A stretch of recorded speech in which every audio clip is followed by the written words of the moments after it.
Stephen, before we talk about your really gorgeous latest book, 10 Birds That Changed the World, I'd love to touch on creative expression first of all, because as a BAFTA award-winning TV producer, radio broadcaster, one of Britain's leading nature writers, you've chosen a few different ways to express in.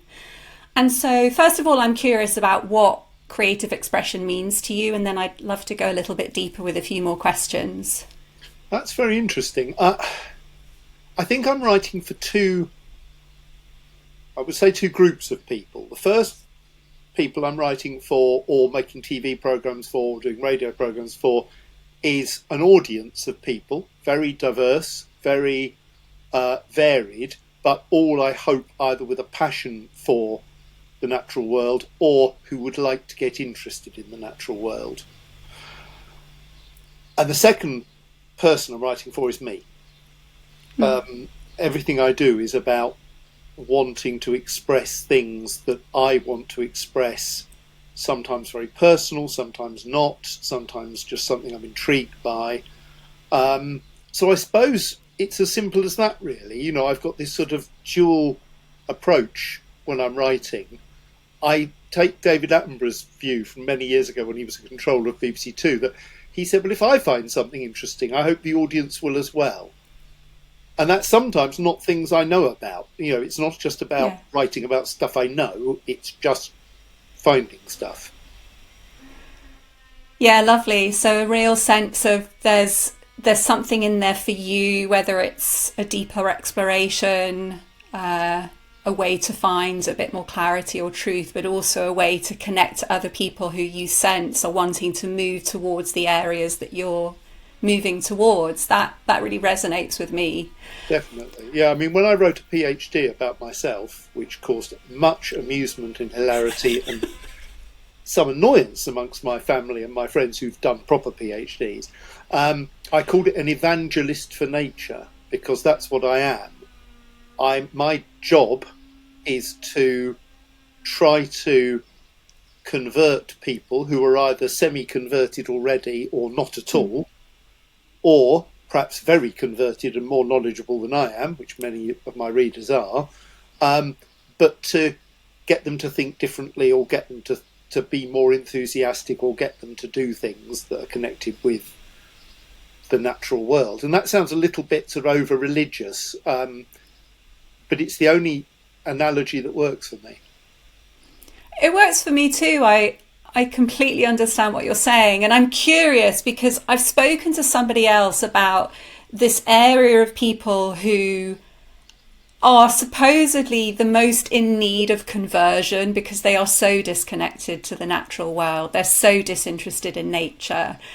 And how on earth do we convert those people? Do you have any thoughts on that? I think that's very difficult because, you know, as nature writers in particular, I think we are often preaching to the converted. I try to make my book titles intriguing: 10 Birds That Changed the World, Mrs. Moreau's Warbler, How Birds Got Their Names, because I'm hoping they'll be picked up by people who, like me, will pick up a book not because we know about the subject, but because we've never even considered someone would write a book about that. I'll give you an example: Simon Garfield's book Just My Type, A History of Fonts, which sounds terribly dull and is one of the best books I've ever read. He's a fantastic writer and he writes a history of fonts, which we use every day and we've never thought about. So that's who I'm really trying to reach. And the other group I'm trying to reach, I mean, they're not converted, but they think they're not proper bird watchers, they're not proper naturalists, and they tend to be women, they tend to be older. And when my biographies of the robin and the wren and the swallow and the swan and the owl came out, if you read the reviews on Amazon, they say things like, I bought this for my mum because she really loves robins and she really liked the book. Now that to me is a proper review. I don't want some fellow nature writer pontificating about how wonderful my writing is.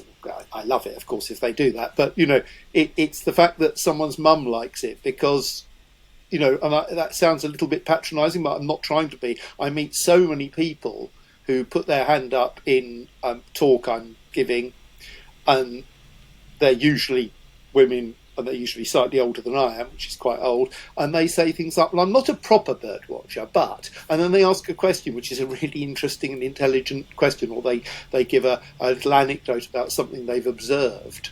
So of course they're proper bird watchers. It's just they've been convinced that somehow you have to be an expert in it. And that annoys me. Yeah. I try to write for a very, very broad audience. And of course that's because of television. When you work in television, you can't be aiming to a narrow audience because you're reaching millions of people, some of whom are quite apathetic, but some of whom, when I made films for the one show about nature, haven't tuned in to watch a film about nature. So you've got 6 million people, perhaps half or a third are quite connected with nature and the others aren't. Well, they still watch the films. So that was, that's probably where it comes from, this sort of desire to reach the widest possible audience. And of course, if you reach the widest possible audience, you sell a lot more books. Not being funny, my books sell a lot better than not all nature writers, but most nature writers. That's interesting too. I'm going to confess as to the type of reader that I am, but not just yet, because I want to just come back to the creative expression, Stephen.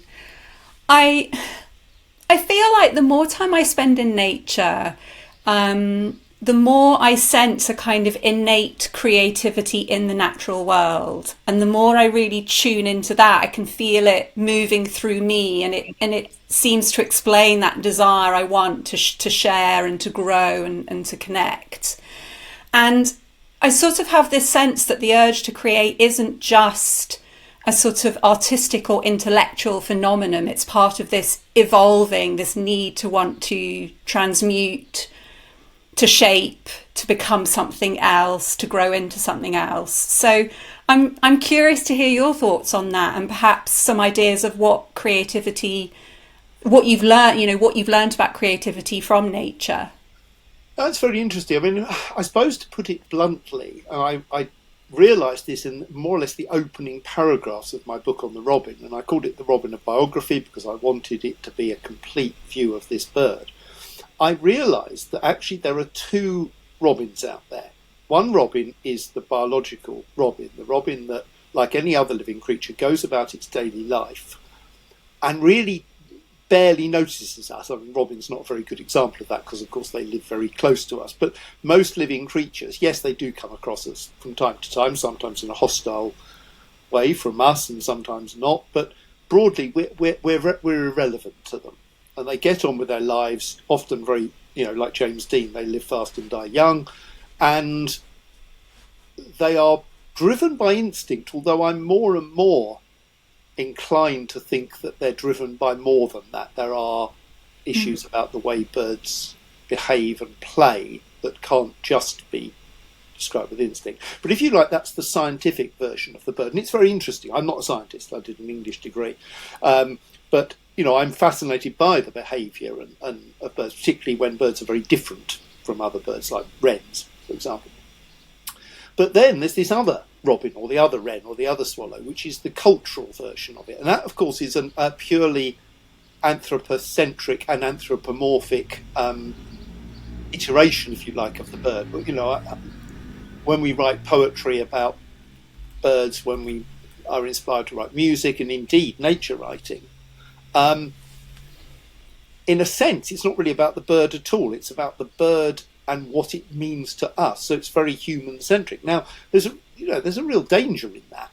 There's a danger that we're like saying, thank you, nature, you're wonderful, we love you, you're very good for our mental health, you're pretty good for our physical health, our entertainment value, hobbies, sociability, all those things in our lives. The reason I watch birds, it's mixed up with all that. And there's a real danger that we forget the bird. The bird becomes this sort of object for us. We're at the top of this pyramid. And part of me accepts that because I just think we have to be honest about it and say the reason we love nature is that it does a lot for us. But it has to be more than that. It has to be more than that Monty Python line, what did birds ever do for us? It has to be about them as well. And I try in my books particularly to blend what they mean to me and what they mean to us as a society and different kinds of people in society, and also what they're actually doing in reality. And I think those two are very interesting. The thing that's really interesting is that, and I realised this halfway through writing The Robin, is that all folklore and cultural references to birds are related to that particular bird's behaviour. And there are dozens of examples in these books, and I've started to be very overt about that now. Robins look cute because they have large eyes and they fluff up their feathers in winter and they've got a red breast. The large eyes are because they hunt at dawn and dusk, or used to in forests with wild boars. The fluffing up feathers is because they used to die in winter, so they were starving, so they fluffed up feathers to keep warm because they feed on the ground, so they can't get food, and that's why they came to us in winter.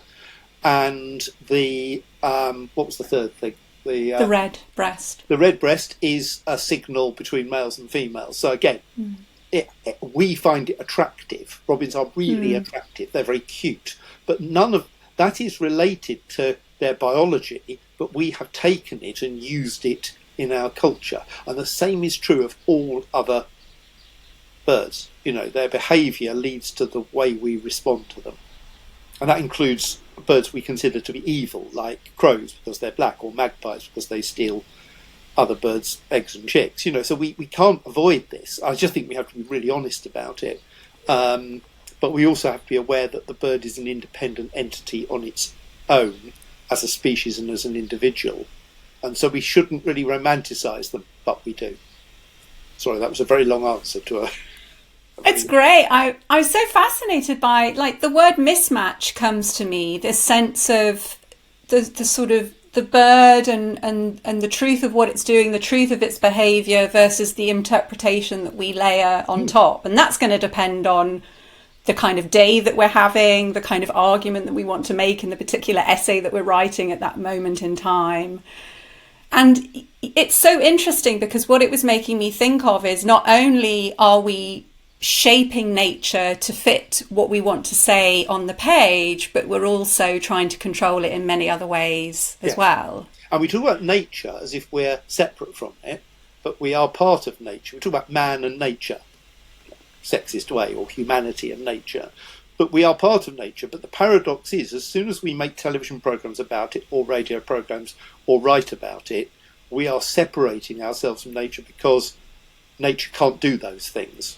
We see ourselves as part of nature, particularly if we're naturalists. We want to be part of nature, and we are part of nature biologically, but of course culturally we're not. And so, you know, this paradox that by trying to get closer to nature, we almost don't not push it away, but we stress our separation from it. And one of the skills of a writer in particular is, can you make the reader feel that you are part of nature? And sometimes that's by almost entering the persona of the bird, the character of the bird. But that then has to be very non-anthropocentric and anthropomorphic, because they're the two things, you know, the ways either seeing the bird as like us. You know, if a bird is violent, or, you know, it's not being territorial, but if a robin fights another robin, is it being violent? Is it, you know, should we look down on that, if you like? You know, should we criticise it for that? Of course not, but we do. But also bringing it back to ourselves all the time. But, you know, that's... Our readers are human, so they want to read about their own relationship with nature. That's what I write about, fundamentally. I don't write popular science. Well, I do a bit, but, you know, in elements of it, but other people do that much better than I do. I try to delve into the historical, cultural and social relationship between us and birds. That's fundamentally what I do now, particularly. Yeah, it's interesting the way that you're saying, oh, if we're seeing it in a documentary, if we're seeing, I mean, I'm actually thinking of something recent that I watched where it was the storyline that was put on top of the documentary that I found so heartbreaking. And as I was listening to you and you were talking about that distance that occurs because of the way the natural world is represented, I suddenly found myself wondering if I had just watched that documentary without the narrative on top, I would have had a completely different You would, and experience. the music. Yeah, I mean, as David Attenborough once said, we're making movies. They fictionalise nature, my colleagues at the Natural History Unit, and I did it to an extent, less so because I didn't work on those sort of films where you are really creating a drama. The interesting thing is I worked on Big Cat Diary. I did the second series of Big Cat Diary, and to my amazement, because I'd never been to sub-Saharan Africa at the time, I discovered that most of the time when big cats hunt, they fail. And this can lead to their youngsters starving to death. And that's not, until Big Cat Diary, that was never, ever put across. If you saw a lion hunt, they nailed Yeah. the impala or the gazelle or whatever it was they were hunting. Yeah. And then people felt sorry for the, gazelle, and that's, but these things have evolved to balance each other. Sometimes they kill and sometimes they fail to kill, and that's how those species coexist. This is just basic biology. It's fascinating that natural history programs are almost entirely made by biologists, and yet they don't seem to have grasped that fundamental point that they always say they do. I'm getting into dodgy territory here, but if you're watching anyone who used to make those programs, you have to admit I'm right, that they dramatise them to a point which becomes pretty much utterly misleading. And Big Cat Diary was a good example where we didn't do that because it was a soap opera and we were actually following the characters through 10 weeks, and we had no idea what was going to happen, and we had to make a programme and put it out not knowing what was going to happen the next week. So it was a much more honest, because I don't think we filmed a kill in the entire 10 weeks, because it's really hard to film and they don't happen. Yeah. So it was very interesting that taught me a lot about how nature films are made, which sounds slightly naive because I've been making them for a few years by then. So I love this. Everyone has different views on these things, but also my colleagues used to think that animal behaviour was in itself interesting. I don't agree. I think some animal behaviour is rather dull and a bit predictable. How many times have we seen? It's basically sex or violence, isn't it, in natural history films? And it's like, it's beautifully filmed. The camera people are astonishing. The efforts of the producers who make those films are astonishing. They go the extra mile. They work so hard. But I often wonder why they bother. I suppose they bother because you get big audiences. So I'm clearly wrong here. But, I'm so much more interested in the way we perceive the natural world in different ways. I just find that sort of cultural side much more interesting. I'm looking at a robin right now sitting on my mother's old wooden bench that I keep in the garden to remember her. So that brings in interesting, emotional and cultural feelings for me. And the robin looks very cute because robins do, and it's got a lovely background, and it's about to come onto my feeder. Oh no, it's not because a blue tit's gone on there. But so we can't help doing this. I'm doing it all the time. I'm interpreting the birds. Yeah. In a way that isn't really looking at their behaviour. It's sort of looking at what they mean to me. Oh, it's so true. I have the same. I have a what's it called? It's not. They're not called house martins, is it? Oh, yeah. Yeah. So it's literally just outside my window where I sit and have breakfast every morning. Oh, I love. And he's on a phone wire. And he's there every day, and he's either building his nest or he's just, chirping, got his feathers all ruffled up. And I'm the reader, Stephen, who knows nothing. Yes. Who knows nothing about birds, but absolutely adores nature. Yeah, well, that's fine. And so I'm looking at this bird thinking, I don't really know who you are. I know the sound of his voice now. I know it's a male.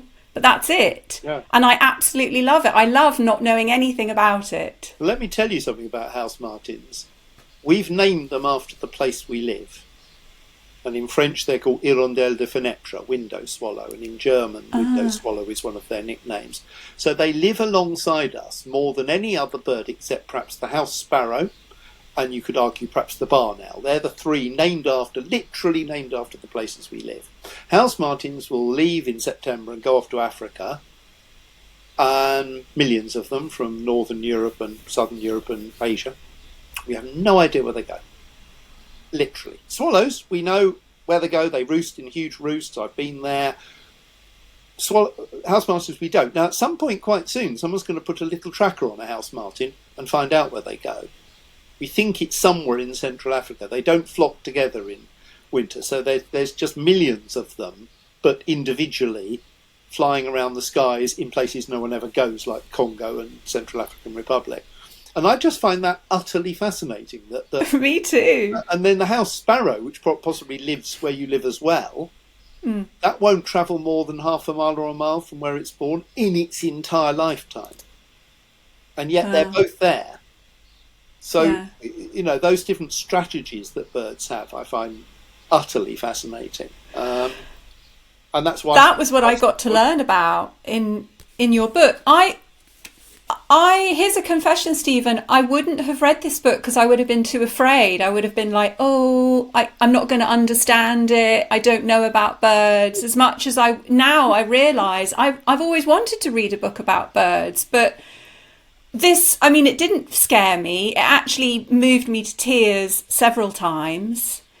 And in fact, when I was going through my questions for today's conversation and I was sort of saying them out loud to see if they sounded ridiculous, I actually started crying again. And I thought, my God, am I going to be able to even interview Stephen about his book? Well, should I tell you a secret, Gabrielle? It's not about birds at all.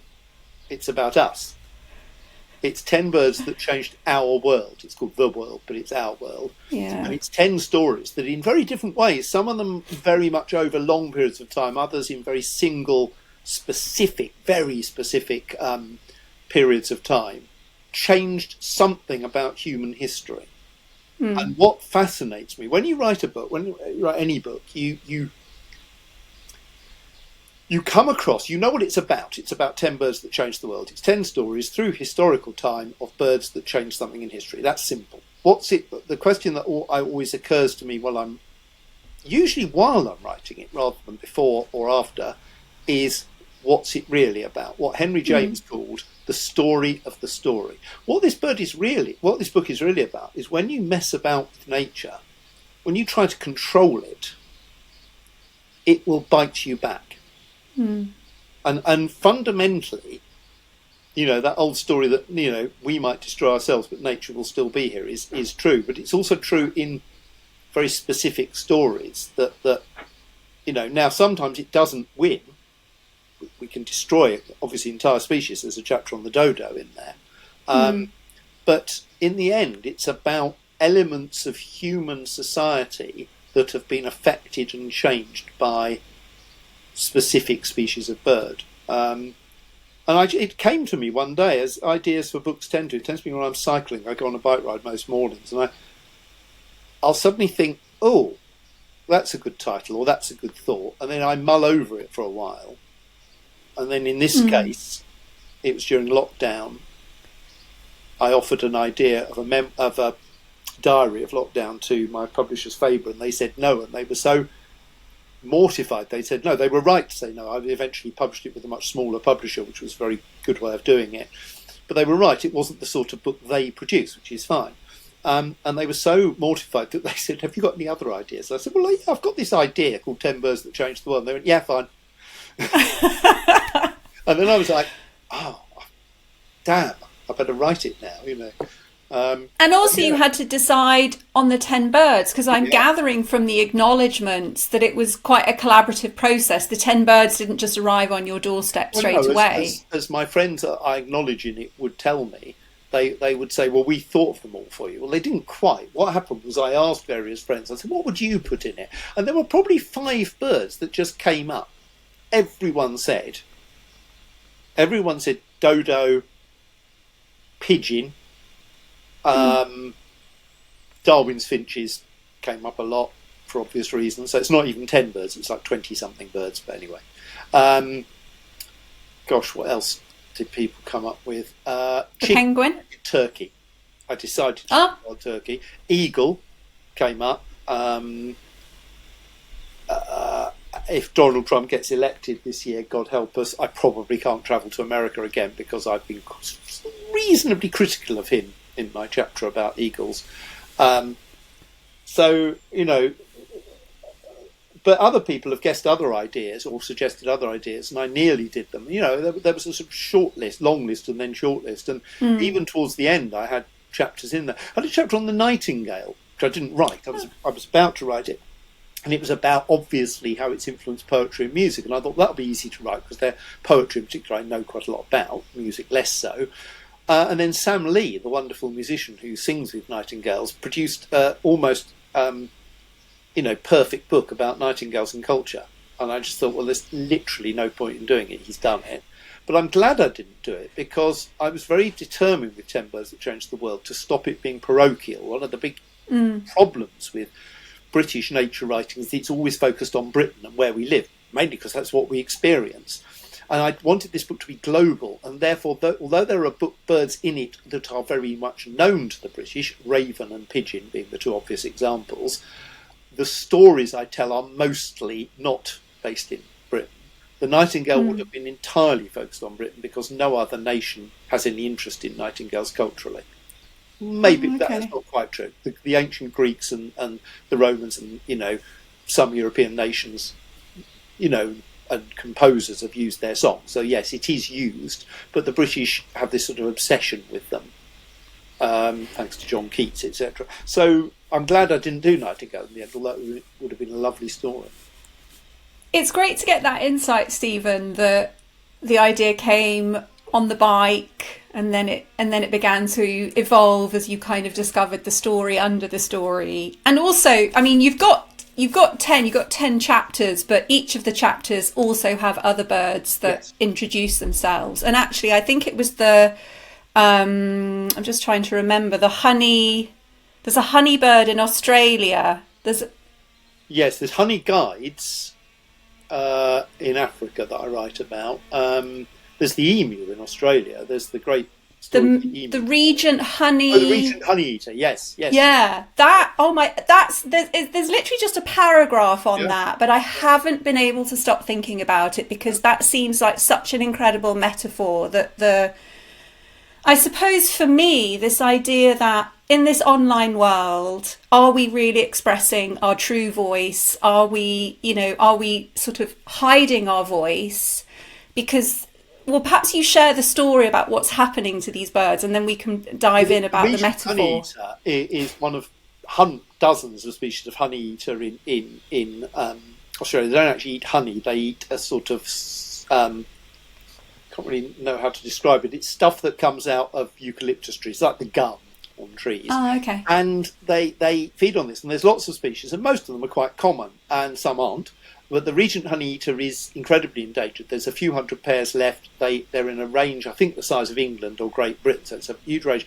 And what's happening now is that the males and females are sort of not meeting each other, and the young males are not hearing other adult males sing, so they're not even singing the right song anymore. And my friend Sean, who I quote in the book, Sean Dooley, who's a great Australian birder, says, they are a zombie bird. They're going. Yeah, they're on their way out. We can't save them. And I think he's right. And that's true of quite a number of birds in the world now, where they've just been pushed to such a, it's this thing people always said about the dodo, that, it was a useless bird. It was a useless fat bird that couldn't fly and nested on the ground. Well, of course it couldn't fly and nested on the ground because it lived on Mauritius, where there were no predators and no humans. I hadn't realised this until I researched the book, that there were no human beings on Mauritius until the Dutch landed in the late 16th century.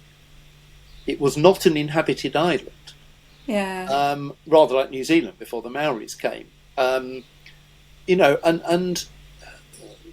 these birds aren't stupid. They're just very, very closely adapted to a specific habitat. We then change that, and that's it. And that's what's happening to a lot of birds in Australia, Africa, South America. It's really, in Asia, it's very, very worrying. Yeah, that whole analogy of that bird in Australia, it had such an impact on me, and it left me thinking, and I sort of have connected this to the story of the finches as well, the couple, the Grants, who sort of saw them evolving before their eyes, because I'm reading this book and I'm with this knowledge of, I know that we're disconnected from nature, and I know that that's causing us to damage the natural world in such serious ways.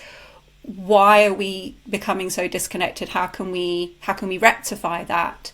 So I was thinking about how most of our lives as humans, we've evolved in relationship with the natural world, but we're now evolving in relationship to pretty much other humans or technology that humans have Yes. created. Yeah.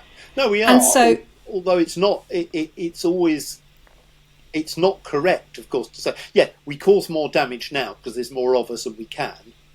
But the Maoris are a good example. The Maoris, and it wasn't intentional, they arrived from the Pacific Islands on New Zealand and they destroyed most of the native wildlife.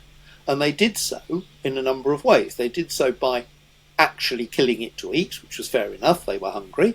And they did so by then removing food that predators could eat and by destroying habitat. And that's what human beings do. And so when we we mustn't romanticize people like that. They were no better or worse than we were. Their effect was not, well, I was going to say their effect wasn't as bad as ours because ours is global. On the fauna of New Zealand, it was an absolute disaster. New Zealand has very few native birds. Most of them are very rare. Most of them now have to live on islands because, of course, the Maoris also brought, pigs and dogs and various other things that also destroyed wildlife. Now, I don't want to demonise them because, they were trying to live. That's what would we have done? We'd have done exactly the same thing. They're human beings who needed to survive in a new land. So, of course, when there were massive, huge, extremely meaty birds living there, the moas, far bigger than ostriches, until about the 13th century, not prehistoric, they killed them and eventually they became extinct. Well, that's what's going to happen, But, of course, it's worse now because there's more of us and we're causing more destruction. We're treating, as people often say, and it's a bit of a cliche, but we're treating the natural environment as an infinite resource, and it's not. yes, and I suppose if we come back to the regent honey eaters, and they've got to a place where they can no longer make the sound that they need to make so that they can survive as a species. And it really made me think about humans and what we can no longer do, or what, the abilities that we've lost that will enable us to survive as a species. What are your thoughts on that? Well, there's a wonderful book by a man called Mark Pagel, who's an American living in Oxford, and he wrote a book called Wired for Culture, and I saw him give a lecture about it at a literary festival quite a long time ago now, and he took a pencil out of his pocket and he said, "Oh, hello everyone, any of you here can make this?" And no one put their hand up. It was a pencil. It wasn't a laptop, it wasn't a space rocket. His point was, we collectively can make anything, but individually we can't. And you're right, we've lost many abilities, the hunter-gatherer skills that our ancestors would have had. Most of us have lost, not everyone, I'm sure Ray Mears is quite good at it. So, yeah, I don't think that necessarily matters if it doesn't mean, well, I was going to say it doesn't mean we're disconnected from the natural world. The irony is, when I was born, there were 20,000 members of the RSPB. There's now 1.2 million. There were very few nature programs. There's now hundreds. There were no nature books. There's now hundreds. So this graph of us going up in terms of our love of nature, which has definitely, without question, increased and developed in my lifetime, without any question at all. The number of bird watchers I meet now, the number of young, much more diverse bird watchers from different backgrounds, different genders, that has changed dramatically. At the same time as nature has gone like that, it's gone down. So, that is the paradox at the heart of what we do. And nature writing has never been so popular but the nature we write about is vanishing at a terrifying rate. And in the last 10 years, swallows, house martins and swifts, our three birds that feed on flying insects that come here from Africa for the spring and summer, have fallen collectively, and it varies species to species, by 40% in 10 years. The 30-year thing of the insects in Germany, which had declined by 75%, the real horror about that statistic was it wasn't in Germany, it was on nature reserves in Germany. Insect numbers have fallen by 75%. Oh. So goodness knows what's happened elsewhere, So, and butterflies in my garden, a friend of mine tweeted yesterday that he'd been out and looked at a array of foxgloves somewhere in the countryside, and he said, I stood and looked at it for 10 minutes. It was George McGavin, the entomologist and TV presenter, very lovely man, and he said, I did not see a single insect go to those foxgloves in that time. Wow. Now, normally, it's the thing Mike McCarthy wrote about, the moth snowstorm.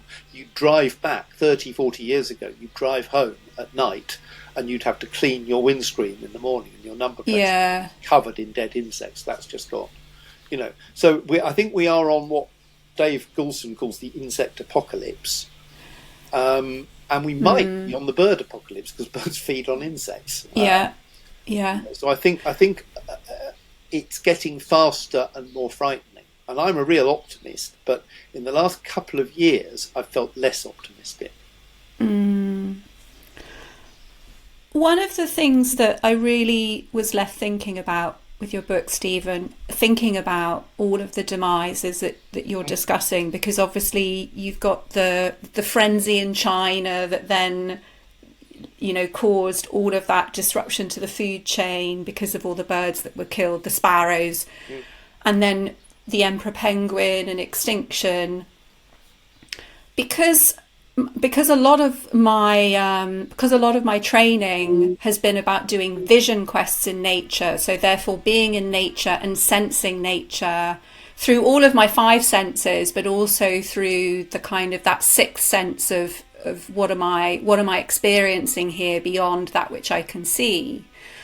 One of the things that I think about when you talked about just the devastation of species being lost, and then I sort of put that information alongside a lot of people being maybe a bit apathetic about that because they really don't know how else to feel. I'm wondering if the way that we were as humans in terms of experiencing the natural world through many senses, because we've learnt to just experience a device visually and intellectually, we're losing that ability to experience nature in its fullest, and therefore we're losing the ability to feel the way that we ought to feel about the fact that it's fading away. Yes, I think that's right. I mean, I take people out, particularly in spring, and we go down to the levels, not even at dawn, out 6, 7 in the morning, sometimes later, and listen to birdsong. And like many people, I grew up hearing birds and watching birds, but not knowing what the birds were I heard because I was too frightened to learn. I could learn what they looked like. I learned how to for me, bird identification was entirely visual. And then in my late 30s, I started working with Bill Oddie, who's really, really good on birdsong. And I was really embarrassed that I didn't know it. So I just learned it. And you can learn it. Anyone can learn it. It's like learning a language. But I can't do that. Well, you can. It just takes a bit of effort. And it's very similar to learning a language. And now I'm relatively fluent in the bird song of, where I live, of Somerset. I went to Guatemala recently, and I was with a guide there on a birding trip.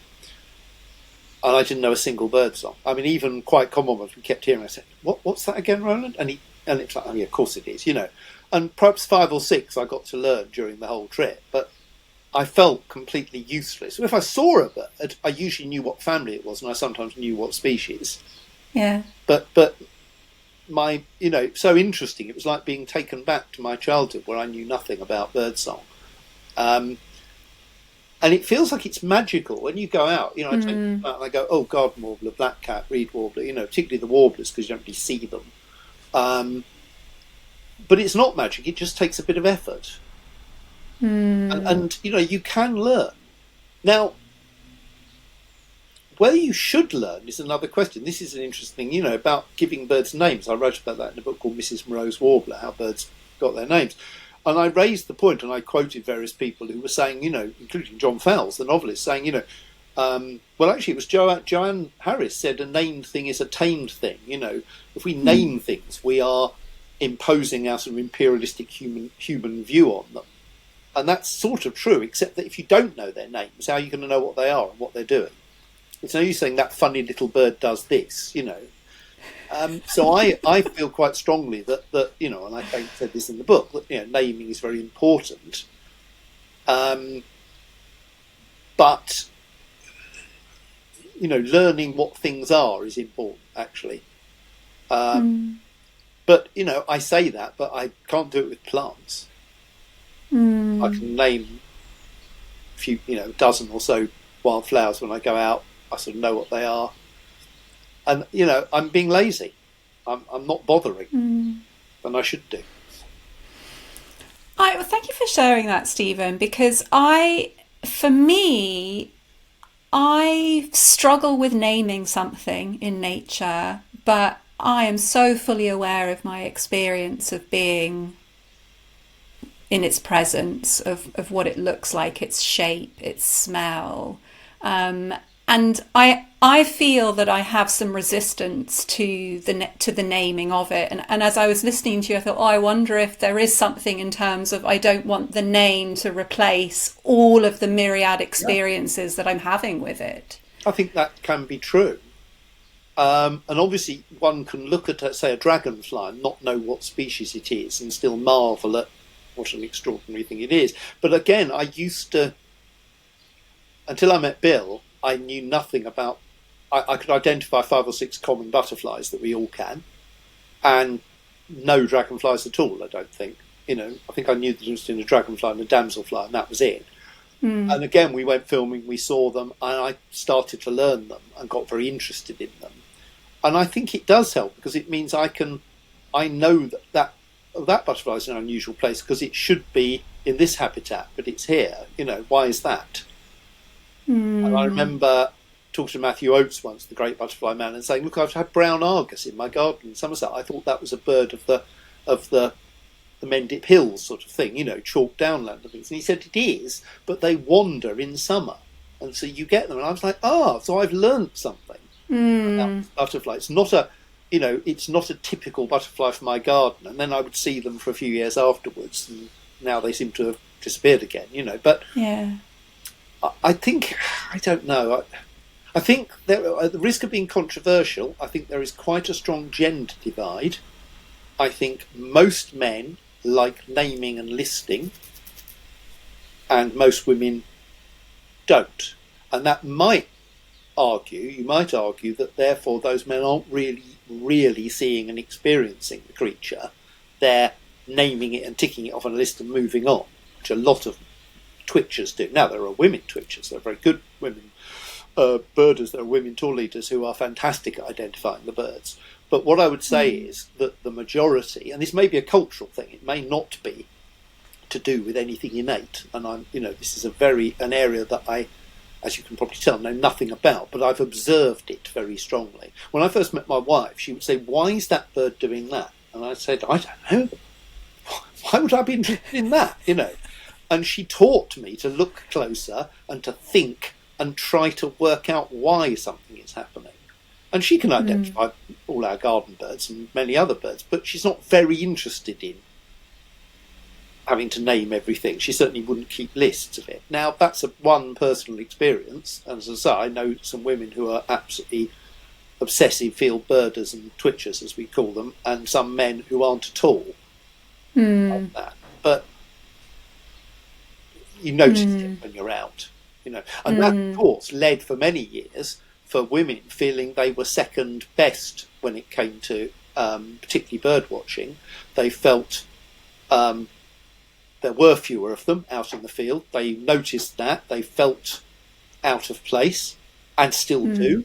They felt in danger sometimes, They felt that people would laugh at them or insult them, which they still do, but much less so. And of course, less so now, because when you go out birding there are loads of young people, and I would say from my experience it's about 50-50 now, gender-wise, whereas it used to be predominantly male, but mostly men. Not entirely, of course, but mostly. Yeah. That's changed. So I think lots of things are happening in society that is making birding in particular, which is the thing I know about, I suppose, a much more enjoyable, more inclusive, more diverse thing, which I personally think can only be for the good. Some birders disagree with me. They don't like the fact there are lots of people out there, well, if they don't like it, they can go somewhere where they won't meet people. There's lots of places you can go birding completely on your own, and that's great. And if you like that, good for you.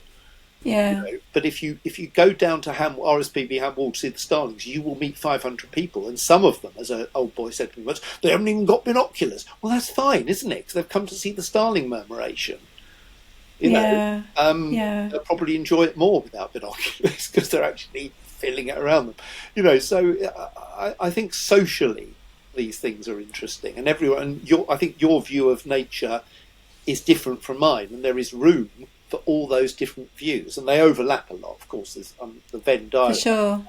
Love of nature would have lots of crossovers, but I bet you don't keep lists of what you see. It's interesting, actually. Thanks for asking that. I'm definitely someone who prefers to be more on their own in nature, because I do feel self-conscious about the experiences I have. They're much more spiritual, and I'd be nervous if somebody asked me about my experience, and I would share openly because I'm very committed to sharing authentically what I'm experiencing, and they would look at me like I was insane, and that would be... Some would, but some you might actually, you might get a traditional birder to look at you and think, oh, I hadn't thought of that. That's interesting. Yeah. They might actually be, I absolutely take your view. I think you're right to be concerned, and there's also, of course, the women. I mean, that this massive concern of feeling uncomfortable and or in danger is very strong. I'm sure some men feel it occasionally. I have probably a tiny handful of times in my entire life thought, this is a bit dodgy where I am, because you bird in industrial sites and things, and someone might come along. But the women I know feel this all the time in nature. Yeah. They go to, therefore they have to go to places where they're not on their own, or if they are, they have to either go with someone else or be constantly on their guard, and that's terrible. That's an awful. Yeah. And that is the nature of society. That's the way the sad thing about our society. But so I'm really glad you can go off on your own. But don't be afraid to tell people what you feel, because they might empathise. They might go, "Gosh, I feel that, but I didn't want to tell anyone."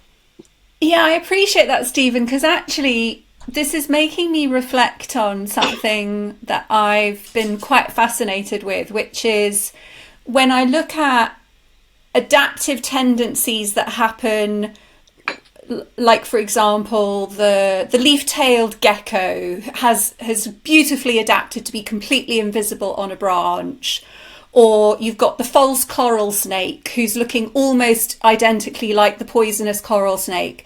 If we do that as a creative, if I blend into the background, if I try to look like somebody else, my sort of own unique evolution is not going to get seen, and it's not going to thrive and prosper. So I feel this has kind of called me out to say, actually, like the regent honey eaters, if I'm not singing my voice, the people who need to see me and who need to see my experience are not going to learn of it, and therefore have their own journey as well. I mean, the interesting, the group that's been most absent from the natural world in terms of physically absent is people of colour. And it's been, David Lindo, the urban birder, who's a very dear old friend of mine, once said to me, and probably not that long ago, maybe 20 years ago, he said, the thing is, Stephen, I'm not just the only black birder you know, I'm the only one I know.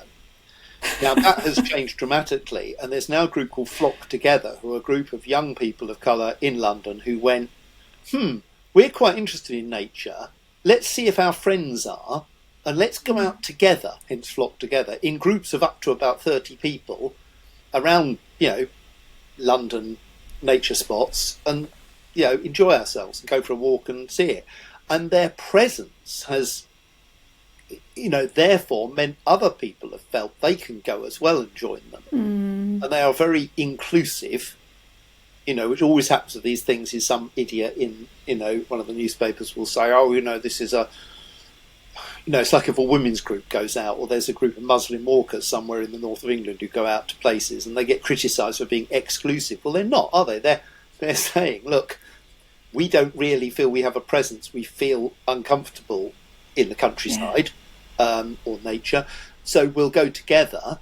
But they're very welcoming to other people. They're not like, you have to fit a certain brief. And why not have that? It's and again, these are symptoms both of the problems people have faced, people particularly, I was going to say minorities, it's minorities as birders.